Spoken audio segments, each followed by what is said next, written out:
fois que l'on a déposé les déchets dans le composteur, les organismes vivants, les décomposeurs, les bactéries, les insectes et les vers de fumier vont venir faire leur travail pour ainsi obtenir 3 phases dans le compost, à savoir le compost affiné dans le fond du compost, le compost en dégradation au milieu du compost, la partie la plus importante, la plus vivante, et une 3e partie, la partie en dégradation qui va durer environ 15 jours.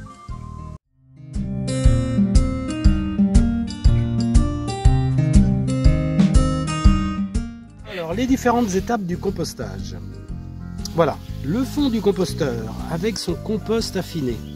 Celui dont tout le monde rêve, celui que tout le monde voudrait avoir tôt ou tard. Le voilà.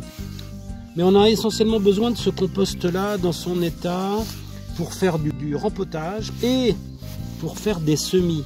Comprenez bien que c'est cette souplesse, c'est cette légèreté, c'est cette friabilité qui va permettre aux petites racines finalement de venir plonger dedans aisément. Voilà, c'est celui-là qui va remplir le rayonnage de la terre. C'est celui-là que la terre elle veut avoir.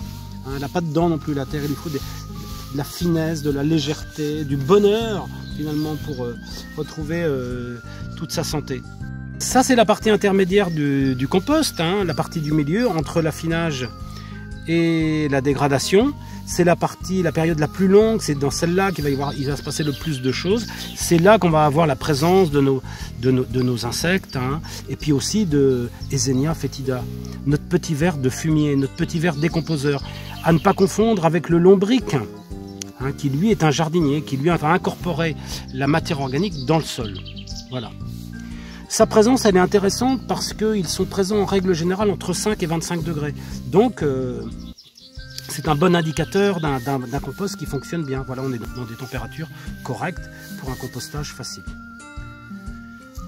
La partie supérieure, la partie de dégradation, 13 jours de dégradation, 13 jours pendant lesquels le taux d'acidité va monter, la température va monter et la cuisson va se faire en fait. C'est à ce moment-là, dans cette partie-là, que le déchet est noirci. Après, une fois qu'il est noir, il va être croqué, dévoré par les insectes et ainsi de suite. Dans cette phase-là, il n'y a plus personne parce qu'il n'y a plus rien à manger. Tout a été transformé par les insectes et par les bactéries.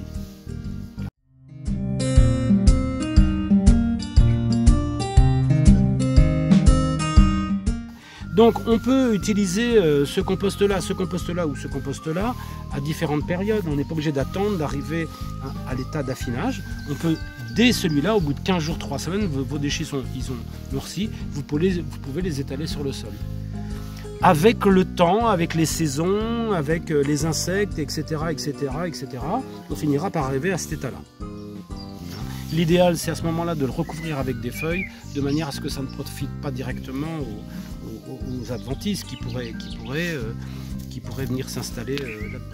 Et pareil pour celui-là, 4 mois avant une plantation, ou 4 mois avant une installation de jardin, installez votre compost, couvrez-le de paillage, et puis effectivement avec le temps il va se dégrader. Continuez à faire son évolution en surface et non pas dans le composteur pour arriver à cet état de compost affiné et donc intégrer le sol.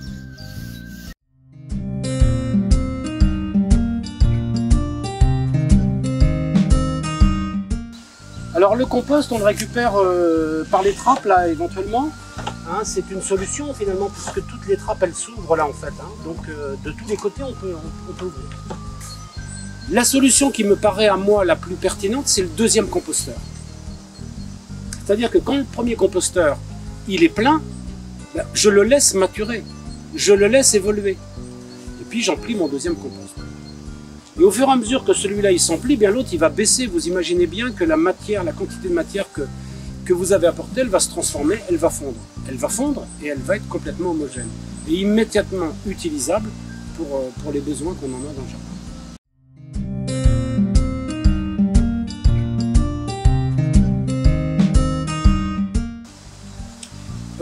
Tamiser le compost, non pas forcément.